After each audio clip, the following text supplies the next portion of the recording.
ఇప్పుడు ప్రతి షాపులోనూ ఆన్లైన్ కావచ్చు, ఆఫ్లైన్ కావచ్చు, సెకండ్స్ మొబైల్ అనేది ఐఫోన్ అనేది చాలా తక్కువ రేటుకే అమ్మడం జరుగుతోంది.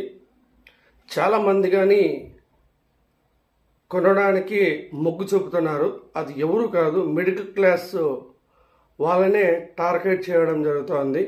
ఎందువలన అంటే చాలామంది కానీ ఐఫోన్ అంటేనే గొప్పలు చెప్పుకోవడానికో, ఒక ఇమేజ్ చూపించుకోవడానికో ఐఫోన్ అనేది ఒక మిడిల్ క్లాస్ యూత్ కానీ అమ్మాయిలు కానీ కొనడం జరుగుతోంది. కానీ వాళ్ళు కొనిండేది అది ఐఫోన్లో రీప్లేస్మెంట్ అయిన పార్ట్స్ ఉన్నాయా లేవా అనేది గమనించిన తగ్గట్టుగా మీరు ప్రతి ఒక్కరూ గమనించాలి. ఎందుకంటే తక్కువ రేటుకి వస్తుందని చాలామంది ఎగబడి కొంటున్నారు. దాంట్లో ఒరిజినల్ పార్ట్స్ ఉన్నాయా లేదా అనేది మీరు ప్రతి ఒక్కరూ గమనించాలి. ఉద్దేశము ఎందుకు ఐఫోన్ ఇంత రేటు ఉండేది ఇది ఇంత తక్కువకి వస్తుంది అని ఒక్కసారి ఆలోచించాలి. దాని కానీ మీరు కనిపెట్టే విధంగా కానీ తెలుసుకోగలగాలి. ఐఫోన్ పార్ట్స్ ఉన్నాయా లేవా అనేది. ఎందుకంటే ఎవరైనా కానీ 1,50,000 2 లక్షలు కానీ పెట్టి ఒక మొబైల్ కొన్నాడు అంటే కొని వాళ్ళు వాడాలనే ఉద్దేశంతోనే కొని ఉంటారు. ఒక 10 రోజులు, ఒక 3 రోజులు వాడి వెనక్కి ఇవ్వాలని ఎవడు అనుకోడు. అలాంటప్పుడు ఏదో ఒకటి ఆ సమస్య అనేది ఆ మొబైల్లో ఉంది కాబట్టి ఆల్రెడీ అతను రిపేర్ చేయించుకున్న ఆ ప్రాబ్లం రిపీట్గా వస్తుంది కాబట్టి విసిగి చెంది ఇది నాకు ఉంటే నాకు తలకాయ నొప్పిగా ఉంటుందనే ఉద్దేశంతో సెకండ్స్గా అమ్మేసిండొచ్చు, లేదంటే ఆ కంపెనీకి రిటర్న్ చేసిండొచ్చు.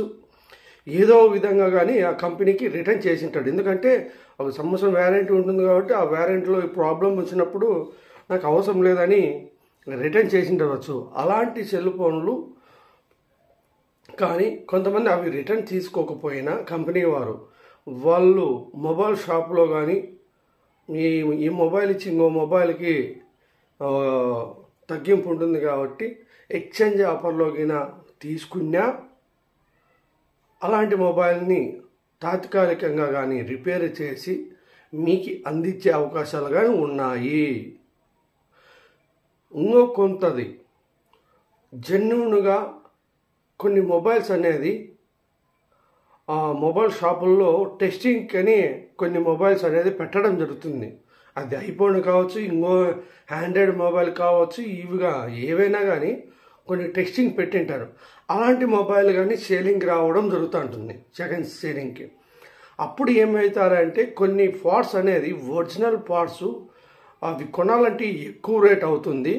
ఇలాంటి మొబైల్స్లో కొనుక్కొని అలాంటి పార్ట్స్ అనేది తీసేసుకొని ఇలాంటిదే డూప్లికేట్ పార్ట్స్ దాంట్లో ఫిట్ చేసి తక్కువ రేటుకి అమ్మే అవకాశాలు కానీ ఉన్నాయి.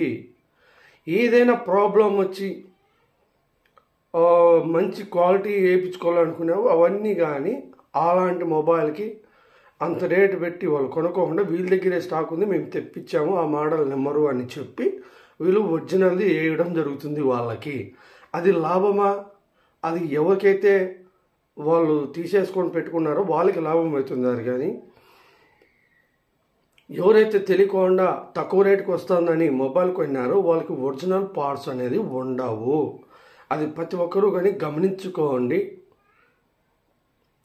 చాలామంది ఇప్పుడు సోషల్ మీడియాలో కానీ ఫేస్బుక్లో కానీ యూట్యూబ్లో కానీ తక్కువ ధరకే ఐఫోను 14,000కి 15,000కి 30,000కి 40,000కి అని చూపించడం జరుగుతుంది. అందరూ అట్రాక్షన్ అయ్యి చాలామంది వరకు లోకల్ పీపుల్ వాళ్ళు ఆ మొబైల్ కొంటే మనకి ఒక ఇమేజ్ వస్తుంది, బ్రాండెడ్ ఫోన్ వాడుతున్నాడు అని అనుకుంటారు ఉద్దేశంతో అలాంటి ఫోన్లు కొనుక్కుంటున్నారు. అది ఏమైనా రిపేర్ వచ్చినప్పటికీ వాళ్ళు ఇబ్బందులు పడేది అన్నయిన అవసరాలు ఉండవు. చాలా ఇబ్బంది పడాల.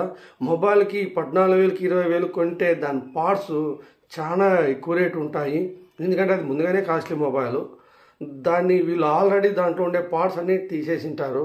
ఒరిజినల్ పార్ట్స్ బ్యాటరీ కానీ ఇంకా వేరే విధాలు ఉంటాయి దాంట్లోనూ. ఆ పార్ట్స్ అని తీసేసింటారు. ముఖ్యంగా ఎవరైనా అమ్మాలనుకునేవారు కొత్త మొబైల్ అయినా సెకండ్స్ అయినా మొబైల్ హీట్ ఎక్కుతుంటుంది. అసలు మొబైల్ టచ్ పౌచ్ చేసినా కానీ అసలు పట్టుకోలేరు, అంత హీట్ అయ్యే అవకాశాలు కానీ ఉండే ఐఫోన్లో. కొన్ని టచ్ ప్రాబ్లం, ఒక్కొక్క టచ్ వర్క్ చేస్తూ చేస్తూ స్ట్రక్ అయిపోవడము, ఒక యాప్ని టచ్ చేస్తే ఇంకో యాప్ ఓపెన్ కావడము, ఇలాంటి ఇష్యూ వచ్చిన వల్ల అలాంటి అప్పుడే